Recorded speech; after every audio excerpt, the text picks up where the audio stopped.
وَإِن يُرِيدُوا خِيَانَتَكَ فَقَدْ خَانُوا اللَّهَ مِن قَبْلُ فَأَمْكَنَ مِنْهُمْ وَاللَّهُ عَلِيمٌ حَكِيمٌ. എന്നാൽ അവർ നിന്നെ വഞ്ചിക്കാനാണ് ഉദ്ദേശിക്കുന്നതെങ്കിൽ ഇതിനു മുമ്പും അവർ അല്ലാഹുവിനോട് വഞ്ചന ചെയ്തിട്ടുണ്ട്. അങ്ങനെ അതിന്റെ ശിക്ഷയായി അവനിതാ അവരെ നിന്റെ അധീനത്തിലാക്കി തന്നിരിക്കുന്നു. അല്ലാഹു സർവജ്ഞനും യുക്തിമാനുമാകുന്നു. ഇന്നല്ലദീന ആമനൂ വഹാജറൂ വജാഹദൂ ബിഅംവാലിഹിം വഅൻഫുസിഹിം ഫീ സബീലില്ലാഹി വല്ലദീന ആവൗ വനസറൂ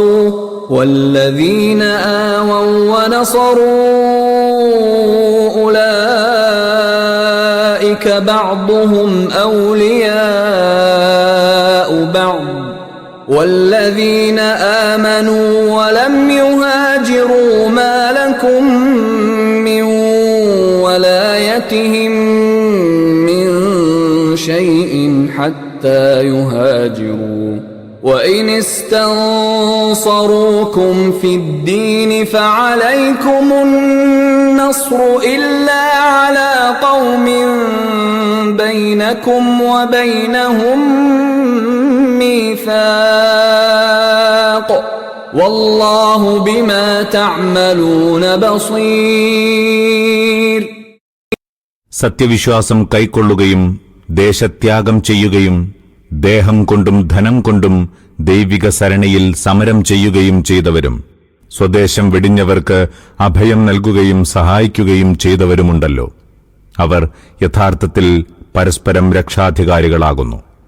വിശ്വാസം കൈക്കൊള്ളുകയും ഇസ്ലാമിക ഗേഹത്തിലേക്ക് പലായനം ചെയ്യാതിരിക്കുകയും ചെയ്യുന്നവരോ നിങ്ങൾക്ക് അവരുടെ രക്ഷാകർതൃത്വവുമായി ഒരു ബന്ധവുമില്ല. അവർ സ്വദേശം വെടിഞ്ഞു വരുന്നതുവരെ. എന്നാൽ അവർ ദീനിന്റെ കാര്യത്തിൽ സഹായം തേടിയാൽ സഹായിക്കേണ്ടത് നിങ്ങളുടെ കടമയാകുന്നു. അതു പക്ഷേ നിങ്ങളുമായി കരാറിലേർപ്പെട്ടിട്ടുള്ള ഏതെങ്കിലും സമുദായത്തിനെതിരിലാവരുത്. നിങ്ങൾ പ്രവർത്തിക്കുന്നതെന്തും അല്ലാഹു നിരീക്ഷിക്കുന്നുണ്ട്. ഇസ്ലാമിക ഭരണഘടനയുടെ അതിപ്രധാനമായൊരു വകുപ്പാണ് ഈ സൂക്തം. തദ്ദേശീയരും പുറത്തുനിന്ന് ഹിജ്റ ചെയ്തു വന്നവരുമായ മുസ്ലിങ്ങളോട് മാത്രമേ ഇസ്ലാമിക രാഷ്ട്രത്തിന് ബാധ്യതയുള്ളൂ എന്ന തത്വമാണ് അത് ഉൾക്കൊള്ളുന്നത്. ഇസ്ലാമിക രാഷ്ട്രത്തിന് അതിന്റെ ഭൂപരമായ അതിർത്തികൾക്ക് പുറത്തു ജീവിക്കുന്ന മുസ്ലിങ്ങളുമായി മതപരമായ സഹോദര്യബന്ധമില്ലാതെ വലായത്ത് ബന്ധം ഉണ്ടാവുന്നതല്ല. അപ്രകാരം തന്നെ ഹിജ്റ ചെയ്യാതെ അനിസ്ലാമിക രാഷ്ട്രത്തിലെ പൗരനെന്ന നിലയിൽ ഇസ്ലാമിക രാഷ്ട്രത്തിൽ വന്ന മുസ്ലിങ്ങളുമായും പ്രസ്തുത ബന്ധം ഉണ്ടായിരിക്കുന്നതല്ല. വലായത്ത് എന്ന അറബി ശബ്ദം സഹായം, പിന്തുണ, സൗഹൃദം, ബന്ധുത്വം, രക്ഷാകർതൃത്വം, മേലധികാരം എന്നീ ആശയങ്ങളിലാണ് പ്രയോഗിക്കപ്പെടുന്നത്. ഇവിടെ ഓതിവെച്ച സൂക്തത്തിന്റെ മുമ്പും പിമ്പും വ്യക്തമാക്കും പ്രകാരം രാഷ്ട്രത്തിന് പൗരന്മാരുമായും പൗരന്മാർക്ക് രാഷ്ട്രവുമായും പൗരന്മാർ തമ്മിലുമുള്ള ബന്ധമാണ് അതുകൊണ്ട് ഉദ്ദേശിക്കുന്നത്.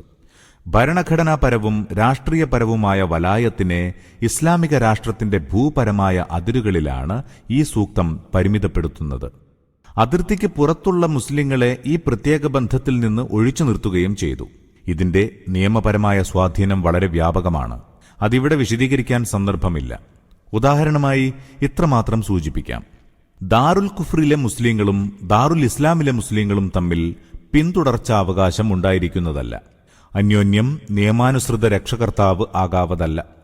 പരസ്പരം വിവാഹബന്ധം നടത്താവതല്ല. ദാറുൽ കുഫ്രിലെ പൗരത്വം ഉപേക്ഷിച്ചിട്ടില്ലാത്ത ഒരു മുസ്ലിമിനെ ഇസ്ലാമിക രാഷ്ട്രത്തിലെ ഉത്തരവാദപ്പെട്ട സ്ഥാനങ്ങളിൽ നിയമിക്കുന്നതുമല്ല. കൂടാതെ ഈ സൂക്തം ഇസ്ലാമിക രാഷ്ട്രത്തിന്റെ വിദേശ നയത്തെയും സ്വാധീനിക്കുന്നുണ്ട്. ഇസ്ലാമിക രാഷ്ട്ര അതിർത്തിക്കുള്ളിൽ താമസിക്കുന്ന മുസ്ലിങ്ങളെ സംബന്ധിച്ച് മാത്രമേ അതുപ്രകാരം രാഷ്ട്രത്തിന് നിയമപരമായ ഉത്തരവാദിത്വമുള്ളൂ. പുറത്തുള്ള മുസ്ലിങ്ങളുടെ ഉത്തരവാദിത്ത ഭാരം അത് ഏൽക്കുന്നില്ല. അതാണ് നബി തിരുമേനി അരുൾ ചെയ്തത്: മുശ്രിക്കുകൾക്കിടയിൽ താമസിക്കുന്ന ഒരു മുസ്ലിമിന്റെയും കാര്യത്തിൽ എനിക്ക് സംരക്ഷണ ബാധ്യതയില്ല. ഇങ്ങനെ അന്തർദേശീയ സങ്കീർണതകൾക്ക് കാരണമാകാറുള്ള ഒരു പ്രശ്നത്തിന്റെ അടിവേര് അറുത്തുകളയുകയാണ് ഇസ്ലാം ചെയ്തിരിക്കുന്നത്. എന്തെന്നാൽ ഒരു ഗവൺമെന്റ് അതിന്റെ ഭൂപരമായ അതിർത്തികൾക്ക് പുറത്തുള്ള ന്യൂനപക്ഷങ്ങളുടെ ഉത്തരവാദിത്വം ഏറ്റെടുക്കുന്നത് മൂലം പല സങ്കീർണ പ്രശ്നങ്ങളും ഉത്ഭവിക്കുക അനിവാര്യമാണ്. ഇടയ്ക്കിടെ സംഘടനകൾ സൃഷ്ടിച്ചുകൊണ്ട് ആ പ്രശ്നങ്ങൾ അപരിഹാര്യമായി തുടരുകയും ചെയ്യും. ദാറുൽ ഇസ്ലാമിന് പുറത്തുള്ള മുസ്ലിങ്ങളെ രാഷ്ട്രീയ വലായത്ത് ബാധ്യതയിൽ നിന്ന് ഒഴിച്ചു നിർത്തിയല്ലോ. എന്നാൽ രാഷ്ട്രീയ ബന്ധത്തിൽ നിന്ന് ഒഴിവാണെങ്കിലും അവർ ദീനീ സാഹോദര്യ ബന്ധത്തിൽ നിന്ന് പുറത്തല്ലെന്നാണ് ഈ സൂക്തം വ്യക്തമാക്കുന്നത്.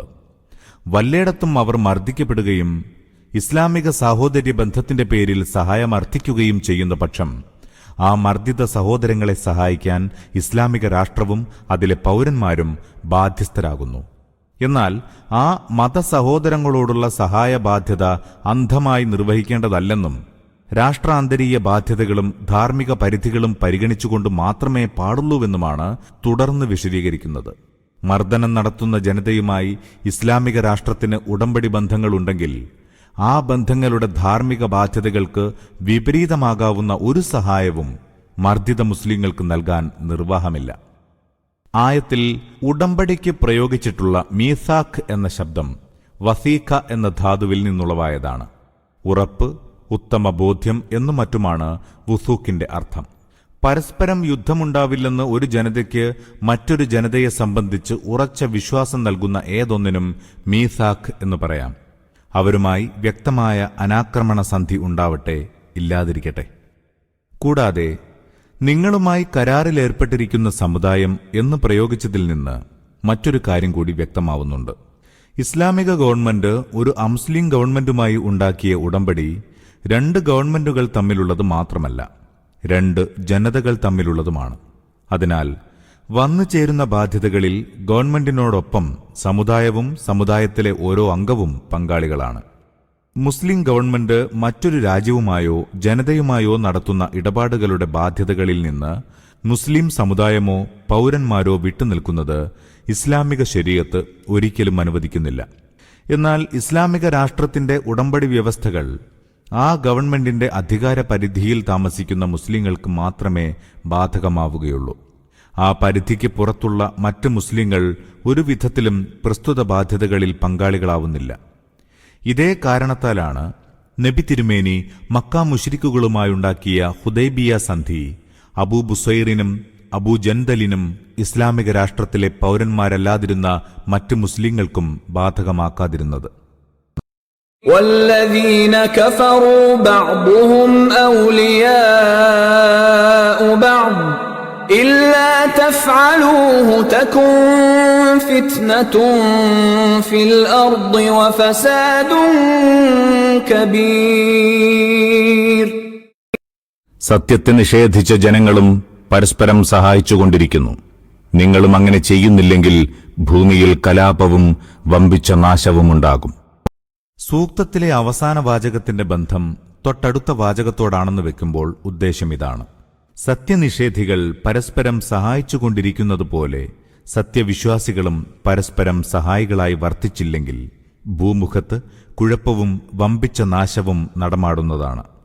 അഥവാ 72-ാം സൂക്തം മുതൽ നൽകപ്പെട്ട നിർദ്ദേശങ്ങളുമായി മൊത്തത്തിൽ ബന്ധപ്പെട്ടതാണെന്ന് വെച്ചാൽ സൂക്തത്തിന്റെ താൽപര്യം ഇതായിരിക്കും: ഇസ്ലാമിക രാഷ്ട്രത്തിലെ മുസ്ലിങ്ങൾ പരസ്പരം രക്ഷാകർത്താക്കളായിരിക്കുക, സ്വദേശം വിട്ട് ദാറുൽ ഇസ്ലാമിലേക്ക് വരാതെ ദാറുൽ കുഫറിൽ താമസിക്കുന്ന മുസ്ലിങ്ങളെ ഇസ്ലാമിക രാഷ്ട്രത്തിന്റെ രാഷ്ട്രീയ രക്ഷാധികാരത്തിന് പുറത്തുള്ളവരായി ഗണിക്കുക, ഇസ്ലാമിക രാഷ്ട്രത്തിന് പുറത്തുള്ള മർദ്ദിത മുസ്ലിങ്ങളെ അവരാവശ്യപ്പെടുമ്പോൾ സഹായിക്കുക, ഇസ്ലാമിക രാഷ്ട്രവുമായി ഉടമ്പടിയുള്ള ജനതയ്ക്കെതിരായി മറ്റുള്ളവരെ സഹായിക്കാതിരിക്കുക, വിശ്വാസികൾ അവിശ്വാസികളുമായി വലായത്ത് ബന്ധം അവസാനിപ്പിക്കുക എന്നീ വ്യവസ്ഥകളൊന്നും നിങ്ങൾ പാലിക്കുന്നില്ലെങ്കിൽ ഭൂമുഖത്ത് വമ്പിച്ച നാശവും കലാപവും നടമാടുന്നതാണ്. والذين آمنوا وهاجروا وجاهدوا في سبيل الله والذين آووا ونصروا أولئك هم المؤمنون حقا لهم مغفرة ورزق كريم.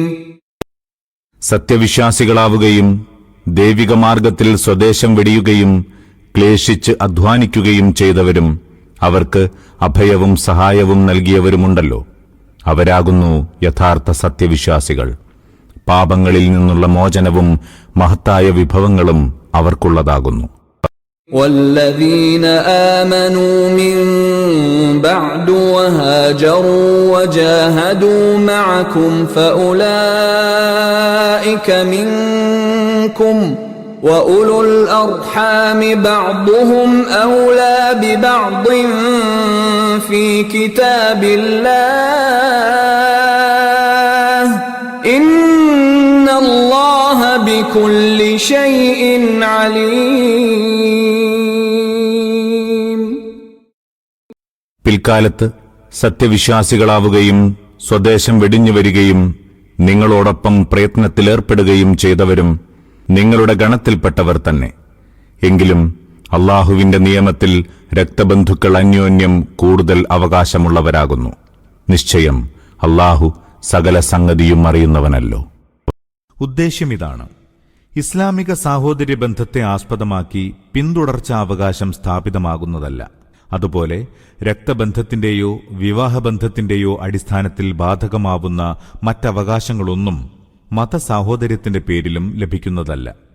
ഇത്തരം കാര്യങ്ങളിൽ നിയമാധിഷ്ഠിതമായ അവകാശങ്ങൾക്ക് അടിസ്ഥാനമാകുന്നത് കുടുംബബന്ധമാണ്, കേവലമായ ആദർശബന്ധമല്ല.